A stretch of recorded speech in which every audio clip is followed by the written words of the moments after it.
Merlin?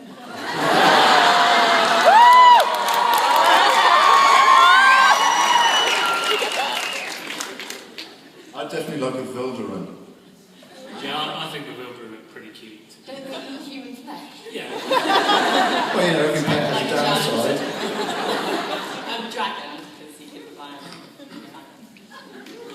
I'm sticking with Merlin. It makes an excellent cup of tea. I don't know, I got the best pet though, don't I? I got the great dragon. Maybe Joel Burt then, just, you know. How would you clean up after the dragons? Magic. He's self-sufficient.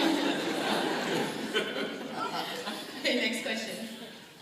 I was just wondering how Merlin's relationship with the other knights and like Gawain, who he's always been really good friends with, is going to develop or change this season. What's good is that Merlin is good friends with certain amounts of knights. He was with Lancelot. I mean, that was the guy he trusted the most and who knew Merlin for who he was. And what's great is there's a couple of situations in this case where in this season where Merlin does, particularly with Gawain, connect with him and enlist his help.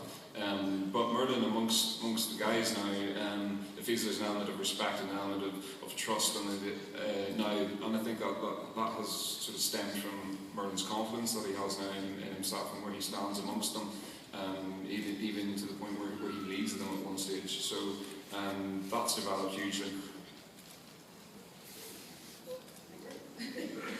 I know that the problems between Arthur and Guinevere were neatly wrapped up at the end of season 4, and it seems as though there's nothing unresolved there. But I was just wondering if Guinevere will ever have the peace of mind of knowing that she was enchanted into cheating on Arthur. And to Angel in particular, how do you feel about the fact that this is an unresolved issue for your character? I think she's been forgiven for it, and I think the most important thing for her is having Arthur's trust, and I think she's definitely regained that. And I can't remember what the other question was now.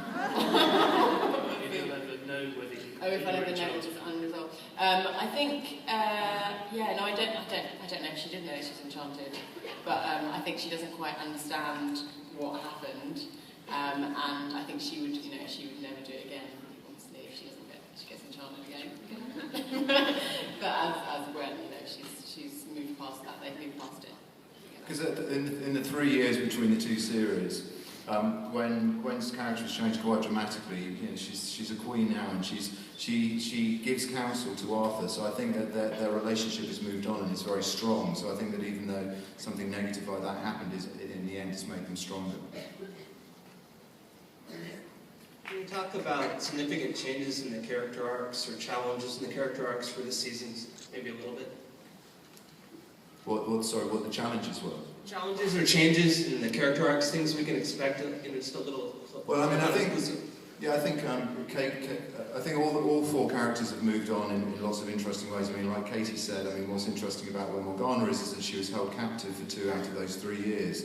So as a villain, or as a misunderstood hero, as Katie likes to think, her sense of revenge is not necessarily all about Arthur and Camelot. There is another person that has made her need for revenge a lot stronger and a lot darker. So I think that's interesting. I mean, with Guinevere, you know, we see her at the beginning of the series, and she's, you know, at the round table looking gorgeous, as you saw from the trailer.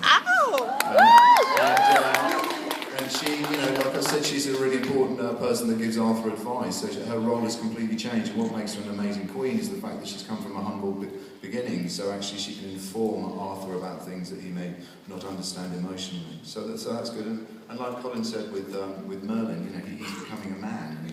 And I think that with all of those things happening in his life, that he's got some interesting emotional sort of dynamics.